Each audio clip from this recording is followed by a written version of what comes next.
हल्का बादली से भाजपा प्रत्याशी ओम प्रकाश धनखड़ ने किया प्रचार प्रसार। धरौली हल्का बादली में धनखड़ के जनसमर्थन में उमड़ा जनसैलाब। बुधवार को बादली विधानसभा से भाजपा प्रत्याशी ओम प्रकाश धनखड़ ने धरौली हल्का बादली में प्रचार प्रसार किया, जहां पर धनखड़ के जनसमर्थन में लोगों का जनसैलाब देखने को मिला।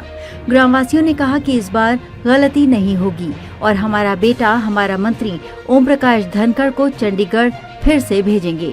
ग्रामवासियों ने कहा, कोई नहीं है धनखड़ के टक्कर में, क्यों पड़े हो चक्कर में। परिवर्तन होगा और हमारे फिर से मंत्री होंगे ओम प्रकाश धनखड़। आपको बता दें, प्रचार प्रसार के दौरान ओम प्रकाश धनखड़ ने गांव में शहीद की मूर्ति पर नमन किया। ग्रामीणों ने कहा कि हमारा एक तरफा वोट हमारे मंत्री ओम प्रकाश धनखड़ को है। प्रचार में भाजपा के सैकड़ों कार्यकर्ता मौजूद थे।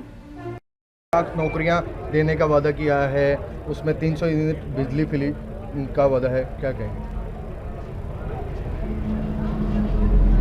मैंने देखा उन्होंने जो स्लोगन दिया है, 7 वादे पक्के इरादे, क्योंकि अब कांग्रेसियों पर लोग भरोसा नहीं करते, इसलिए उनको पक्के इरादे शब्द का इस्तेमाल करना पड़ा है।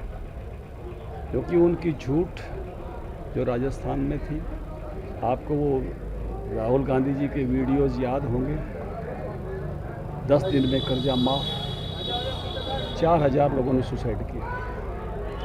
मध्य प्रदेश में भी उन्होंने ऐसे ही वादे किए थे, कर्नाटक के लोग भी इनको ढूंढ रहे हैं, हिमाचल में भी कुछ ऐसे ही वादे किए थे।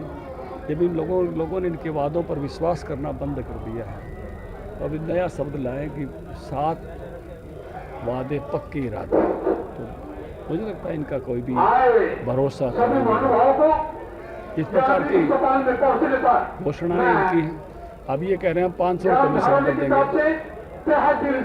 500 रुपये में सिलेंडर पहले ही दे रहे हैं हम, तो इनकी क्या ज़रूरत है उसके लिए आने की। जो बिजली यूनिट वाला विषय है, वो भारत के प्रधानमंत्री हर घर की छत पर जो है सोलर सिस्टम दे रहे हैं, और वो कह रहे हैं कि अगर आप उससे ज़्यादा बिजली बनाओगे तो आपको पैसे भी बचेंगे। हम देश के सोलर सिस्टम का एक हिस्सा बना रहे हैं उसको, कि आपकी अगर बिजली ज़्यादा बनी आपके खर्चे से तो आपका पैसा भी आएगा, और वो सब के लिए होगा। उसमें कोई सिस्टम की बात भी नहीं है कि भाई उसकी कितनी यूनिट है, कहाँ तक गया है, कितने तक फ्री हैं, उसका तो उतनी बिजली बनेगी, वो उसका मालिक है। अब हमारे बहुत सारे घरों का आजकल सोलर सिस्टम है, और हमारा बिल चाहे कितना आया हो, हमारे सोलर सिस्टम से जितनी बिजली बनती है उतने पैसे हमारे बिल में से कम हो जाते हैं। उसकी इस बात की कोई लिमिटेशन नहीं कि हम 300 तक हों। तो प्रधानमंत्री जी की योजना है वो उससे ज़्यादा बेटर है। रोज़गार का रिकॉर्ड हमने पहले भी कांग्रेस का देखा है, और अभी आपने इस सरकार का भी देखा है। ये तो भर्ती रैंक रोको गैंग का हिस्सा बने हुए थे कि लोग लगना जाएं। इनके घर पर प्रदर्शन किया है युवाओं ने कि कैसे लोग लगना जाएं। जो बिना खर्ची पर्ची के नौकरियां देने का काम किया है, ये हमेशा उनमें रोड़ी अटकाते रहे। तो ये केवल और केवल बातें करने वाली पार्टी है। मुझे नहीं लगता कि कांग्रेस के मैनिफेस्टो पर कोई विश्वास करने वाला है। 2 प्रत्याशी हैं कांग्रेस के, उनके वीडियो वायरल हो रहे हैं, पर्ची खर्ची से नौकरी दी जाएगी, रिश्तेदारों को नौकरी दिया जाएगा, क्या?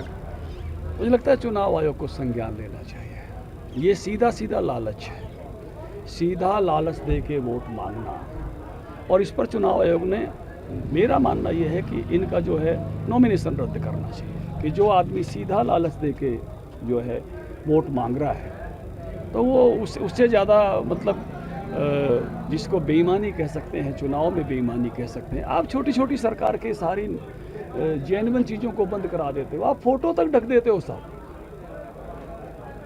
कि उसका असर ना पड़े। और एक आदमी सीधा आपको ब्राइब देने की बात करके आपको सीधी सीधी ये कह के कि आप मुझे दो, इतनी नौकरियां मेरे, मैंने देखा इतनी नौकरियां मेरे हिस्से, हैरान रह गया मैं, इतनी नौकरियां मेरे हिस्से आएंगी, जो ज़्यादा वोट देगा उनको ज़्यादा मिलेंगी, है ना।